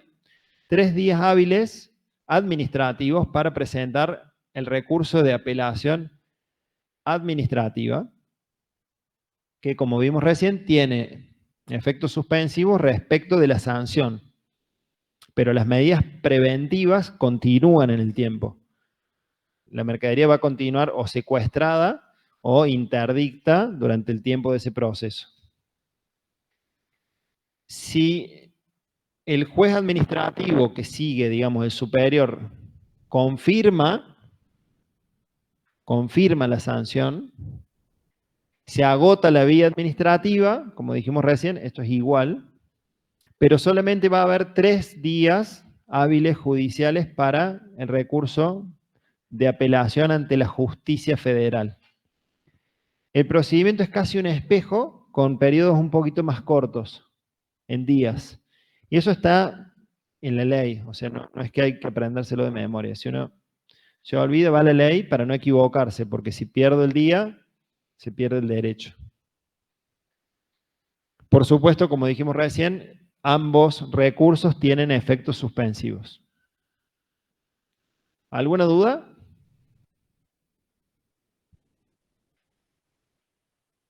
¿Va muy bien? Bueno, ahora le voy a pedir algo, que todo lo que veníamos escuchando entre ayer y hoy de los principios penales y demás, por un ratito los van a tener que poner en pausa. O hacer de cuenta que se los olvidaron. Porque vamos a hablar de la clausura preventiva. Y ya se van a empezar a imaginar, che, si estamos hablando de preventiva y me estuviste diciendo hace 2 clases de que tenés que tener el derecho de defensa, que la resolución viene después y demás, ¿por qué ahora me traes una clausura preventiva? ¿Por qué ahora puede venir un inspector y ponerme una faja él en el mismo momento? Bueno, son las cosas que tiene la ley y que tenemos que aprender a convivir y a criticarlas si entendemos que están mal o avalarlas si consideran que están bien. Tienen algunos argumentos, ahora se los voy a contar, se los voy a explicar. Hay argumentos y hay un sector fuerte de doctrina y de la jurisprudencia que lo avala, que dice que está bien, pero también hay otro igualmente importante que dice que está mal, que es una aberración, que va en contra de todos los principios constitucionales. Bueno, hecho el prólogo, vamos al punto. Artículo 35, inciso F. ¿Vieron cómo retrocedemos en la ley? ¿Se dan cuenta? Estábamos en un título que hablaba de las infracciones y ahora nos tenemos que volver a un título que habla de las facultades de verificación y fiscalización. ¿Se acuerdan? Capaz que el profe Guerrero cuando dio el 35 les dijo, che, el F, márquenlo, lo van a ver más adelante. Está puesto como una facultad de verificación y fiscalización, como si fuera, che, una posibilidad de controlar, pero se trata de la aplicación lisa y llanamente de una sanción. El 35, inciso F, dice, para no fallar a la memoria, que va a ser una facultad del fisco clausurar preventivamente un establecimiento cuando el funcionario autorizado por la AFIP constatare que se han configurado 2 o más de los hechos u omisiones previstos en el artículo 40 de la ley, todos los que estuvimos leyendo, y concurrentemente, marquen eso, concurrentemente, existe un grave perjuicio, o bien el responsable registre antecedentes por haber cometido la misma infracción en un periodo no superior a 2 años desde que se detectó la anterior, siempre que se cuente con resolución condenatoria y aun cuando ésta no haya quedado firme. Bueno, eso dice la ley. Incluso se modificó en la 27430 y esa es la redacción actual que tenemos. Entonces, tenemos cuáles son las situaciones que dan origen o pueden dar nacimiento a una clausura preventiva. Tiene que haber 2 o más hechos del 40 y además, concurrentemente, tiene que haber un grave perjuicio. Eso del grave perjuicio será cuestión subjetiva de quien esté analizando ese caso. O bien, 2 o más hechos y adicionalmente el sujeto tenga antecedentes por la misma infracción en los últimos 2 años. Esa es como la situación que se tiene que dar. Vamos uno más, por favor. Entonces, ¿cómo se aplicaría esto? ¿Cómo se aplicaría? Vamos al artículo 75 ahora. Para poder aplicar la clausura preventiva, también se va a redactar un acta de comprobación, pero lo que cambia es que en forma conjunta con el acta, automáticamente se va a decretar y se va a aplicar la clausura preventiva. ¿Sí? Se pone la faja. Mismos efectos que la clausura que vimos hace un ratito. O sea, es exactamente igual que esa clausura, pero aplicada en el mismo momento en que los inspectores constataron esos 2 o más hechos.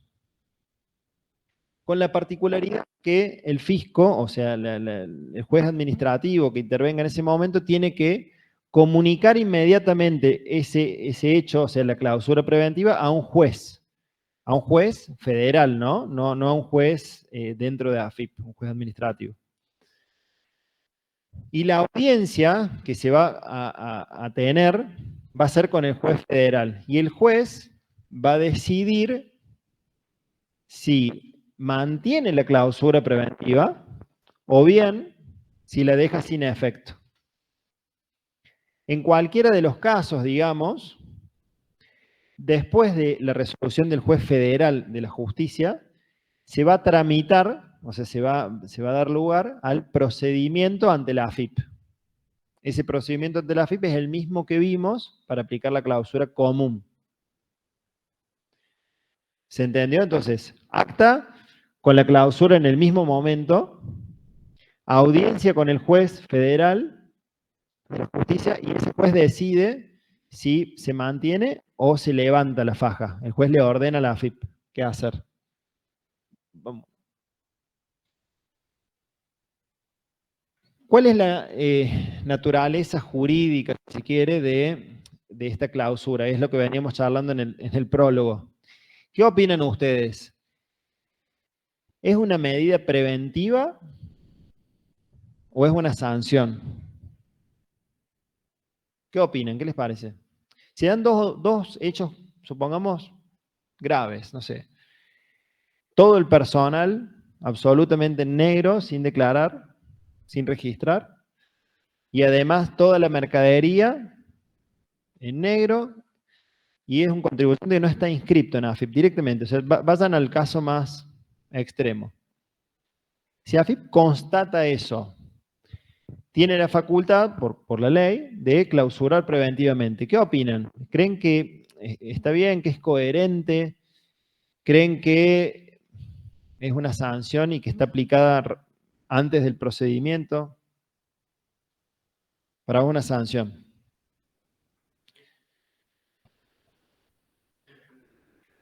Puede pasar que sea la primera vez que se lo detecte o, ¿se acuerdan las opciones? O que tenga algún antecedente. Puede pasar que tenga antecedentes. Pero supongamos que es la primera vez. Una sanción. Ajá.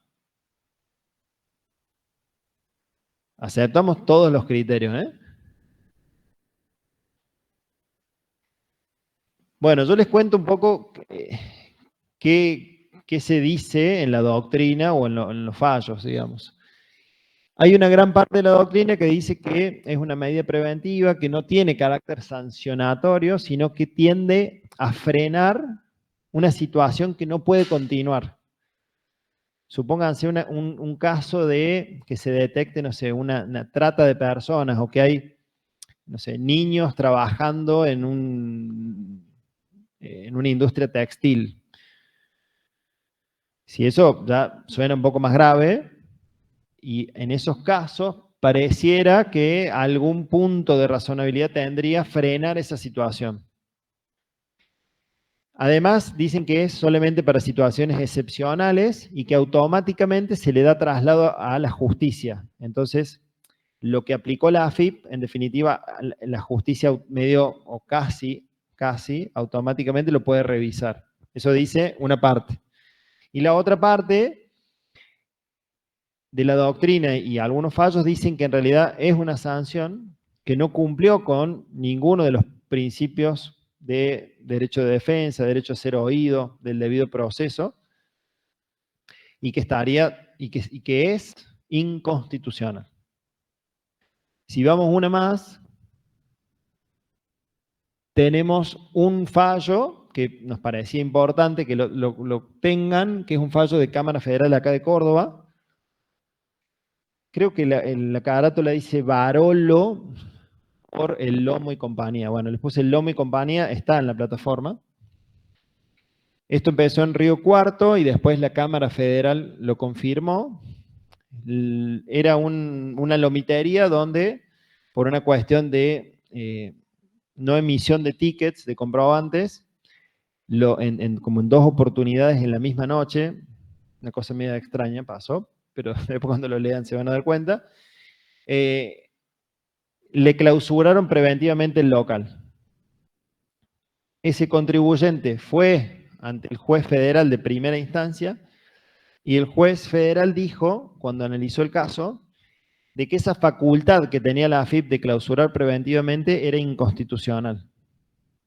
Declaró la inconstitucionalidad de esa norma en particular para el caso concreto. Algunos de los argumentos de ese juez fueron, como les puse ahí, que es violatorio de las garantías constitucionales de juicio previo, derecho de defensa, y que además violaba la división de poderes, porque decía, bueno, la administración lo que tiene que hacer es ejecutar las reglas, las normas, pero el que tiene que aplicar este tipo de sanciones es el Poder Judicial. Y no me das lugar a que yo lo revise, sino que vos aplicás y yo reviso después. Eso entendió este fallo, que es violatorio de la división de poderes. La Cámara Federal confirmó, o sea, la segunda instancia. Cuando llegó a la Corte, lamentablemente no se expidió sobre ese punto de la inconstitucionalidad, no lo trató, lo resolvió como por otros argumentos u otros puntos, digamos, de la demanda. Pero tenemos este caso. También sepan que hay otros fallos igualmente válidos que van por la otra doctrina, ¿eh? Nosotros le ponemos este porque en principio la cátedra nos inclinamos más en este criterio de considerar que se violan principios constitucionales. Me quedé sin batería. ¿Qué más nos queda? Bueno, este se los incorporé creo que en este año, sí. Encontré un fallo de ahora fresquito, de abril del 2024, que están las iniciales nomás, que es de Juzgado Federal de Lomas de Zamora y después tiene la Cámara Federal de La Plata, donde se enroló completamente por la doctrina contraria y dijo, en realidad es una medida para frenar un peligro real e inminente que resulta aplicable, y la Cámara Federal de La Plata lo confirmó. Dijo, che, en realidad es una herramienta que tiene la AFIP para casos excepcionales, y lo que procura es evitar que continúe transcurriendo el delito o la infracción. O sea, lo que quiere es frenar esa situación, no castigarla. Eso es lo que dicen estos fallos, ¿sí? Se los ponemos los dos para que los tengan. Ese no lo subí, ya lo voy a subir.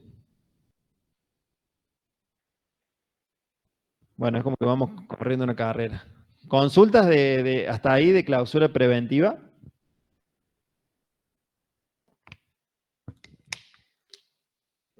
¿Agregar algo? No, una simple reflexión de clausura preventiva. Ahí yo me quedé con esto de que la clausura preventiva es como una medida precautoria. Y la realidad es que cuando vos lees los incisos del artículo 40, ¿qué te dice? No emitir comprobantes, no tener remito, no tener los comprobantes de compra de lo que tengo en el local comercial. Y ante eso, AFIP ya cuenta con una herramienta que es la clausura, ¿no? Y si nosotros a eso le sumamos de que esa infracción a los deberes formales, cuyo bien tutelado o protegido es la administración tributaria, ¿sí? Digo, ¿realmente es para evitar un perjuicio? Porque en realidad el perjuicio ya se ocasionó porque la infracción está cometida y el fisco tiene herramientas para que alguien que no esté inscripto se inscriba. El fisco tiene herramientas para alguien que no tiene facturas de compra en el local, clausurarlo y eventualmente el día del mañana hacerle una determinación de oficio sobre base presunta, ¿no es cierto?, determinándole determinado impuesto. Yo la verdad que no le veo como demasiado sentido, y cuando vos recién hablabas de la trata de personas, obviamente estamos hablando de casos extremos que suceden en el norte, por ejemplo, ¿no?, donde hay situaciones que exceden lo tributario, les diría. Son delitos del Código Penal, donde ahí ya lo que se mira no es tanto la administración tributaria, se miran otro tipo de cosas, derechos humanos y otras cuestiones. Con lo cual, yo hasta ahora los fundamentos de la clausura preventiva que han dado, ¿está en la ley? Sí, está en la ley, pero no significa que porque esté en la ley esté bien, ¿no? Porque tenemos algo que está más arriba que la Constitución Nacional. Gracias, Diego. Rescato la última frase, que eso lo repetimos creo que desde que arrancamos Fiscal 3 hasta que terminamos, que es esa pirámide legal. Siempre recuerden que la Constitución Nacional y todos los tratados internacionales de derechos humanos que tienen jerarquía constitucional están por encima de todo lo que viene abajo. O sea, si la 11683 dice algo, tiene un artículo, tiene que ir en concordancia y respetando todo lo que está por encima. Dale.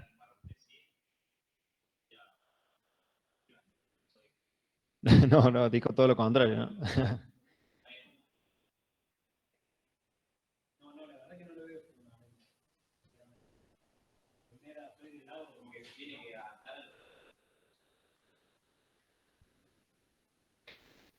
Yo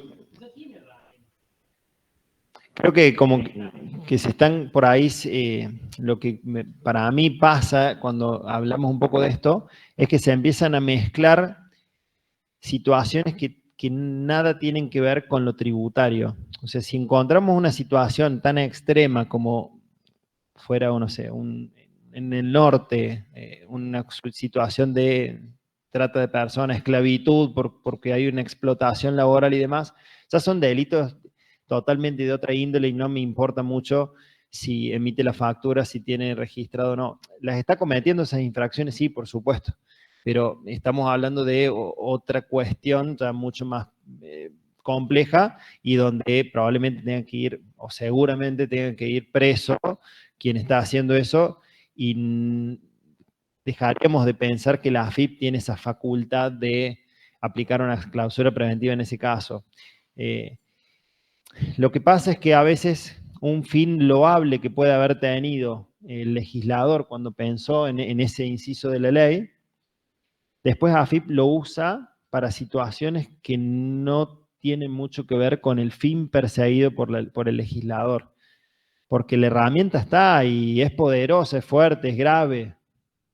Que uno o dos simples inspectores tengan la facultad de clausurarme mi negocio sin que nadie revise nada, sin que yo me pueda defender, es tremendo.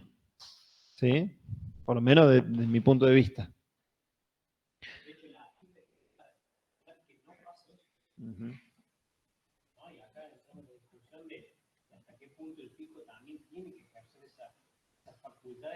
Para torcer esa realidad, no para que esté.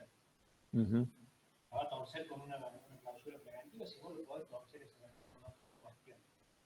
Herramientas, sanciones, es increíble lo que dice. Hay muchas herramientas que pasa, que la fácil cuál es. Te clausuro y hasta que vos no te inscribas, no te levantes la clausura preventiva.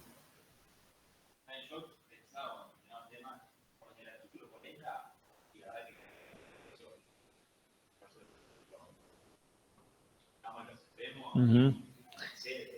Claro. Está bien igual pensarlo críticamente, formar una opinión propia, me parece bárbaro, y también pensarlo en cada caso concreto. Por ahí creo que no hay una respuesta para todos los casos, sino que se trata un poco de analizar en cada caso particular. ¿Qué es lo que hace la justicia, no? Recibe un caso y resuelve sobre ese caso. Bueno, vamos al último, cortito, y ya los libero. El último es el tema de agente encubierto. Esto está en el 35 también, entre el artículo 35, inciso G de la 11683, dentro de las facultades de fiscalización y verificación. que tiene como objetivo constatar o controlar, como decía el profe recién, la emisión de las facturas o documentos equivalentes. Y es como un método que se le ocurrió al legislador para detectar rápidamente situaciones de este tipo. ¿De qué se trata? Vamos uno más, Diego, por favor. Se trata, como el nombre lo indica, de que va a haber algún inspector del fisco que se va a presentar o va a ir a un comercio, a un local, a un restaurante, a un bar, sin decir que es inspector de la AFIP, ¿sí? Por eso es encubierto. Se va a hacer las veces de consumidor para evaluar si el que está detrás del mostrador emite o no la factura de la venta. De eso se trata, ese es el gran objetivo que tiene. Para que eso pueda pasar, tiene que haber como punto 1 una orden de un juez administrativo que autorice el procedimiento. O sea, no puede un inspector ir caminando por la calle, como decíamos hace un ratito, y ir eligiendo, che, voy a entrar a este bar, me tomo un café, si pica, pica, después me voy a comer algo a otro lado, si pica, no se trata de eso, no hay que pensarlo en ese extremo, ¿no? Tiene que haber una orden de juez administrativo fundada, o sea, basada en antecedentes fiscales. Puede ser que se le haya aplicado una sanción del artículo 40, inciso A, quizás el año anterior, entonces tiene un antecedente fuerte y quiere el fisco controlar si ya cambió la conducta. Entonces manda un inspector al restaurante, lo sienta a comer y espera que venga la factura o no. Cuando termina como ese mini procedimiento de consumir o comprar ficticiamente o no, porque el café se lo toman y las papas fritas se las comen, ahí obviamente que el inspector de AFIP le va a indicar que realmente es un inspector de AFIP y va a labrar un acta de constatación, igual que las que veíamos antes, y va a indicar todo lo que pasó. Me presenté tal día, en tal lugar, pedí tal cosa, me dieron o no me dieron el ticket o la factura que correspondía. En el caso de que se constate la no emisión del comprobante o un comprobante que no cumplía con las formalidades, arranca el procedimiento que vimos del artículo 41 para aplicar la sanción. Y si se entiende que si aplica la sanción, es la misma sanción de clausura que veíamos del artículo 40. Sería como un cambio en el procedimiento anterior para detectarla a la no emisión de factura con esto del encubierto. ¿Alguna duda con ese caso? Sí.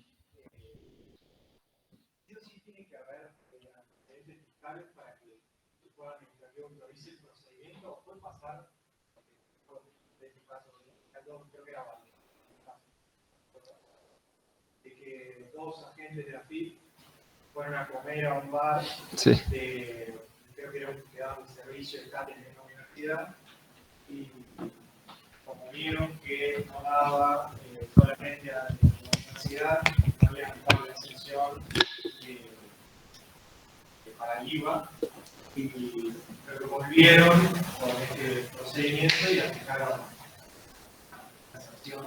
Uh-huh. En ese caso, puede ser que lo esté explicando algo. No, pero está bien, está bien.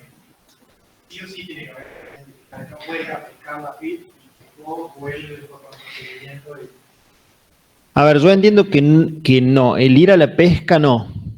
Tiene que haber una resolución que por algún motivo tenga un fundamento suficiente para mandar a dar inicio a ese procedimiento.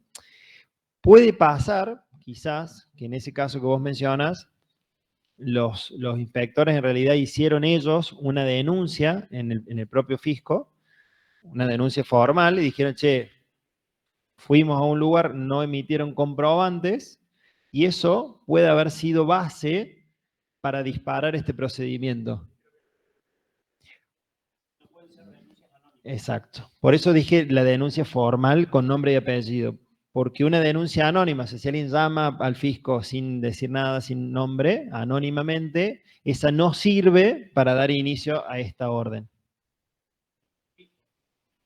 O el mismo, claro, claro, porque tiene bronca el inspector, que te va bien en el bar, que te abriste vos, y dice, bueno, vamos a mandarle un inspector a que le haga este procedimiento.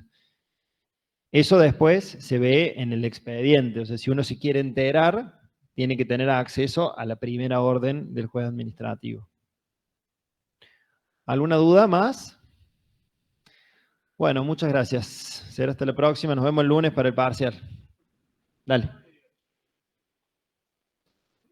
¿Clase de consulta de mañana tenemos?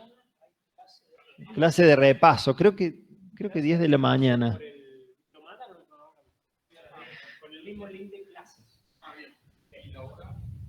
10 de la mañana.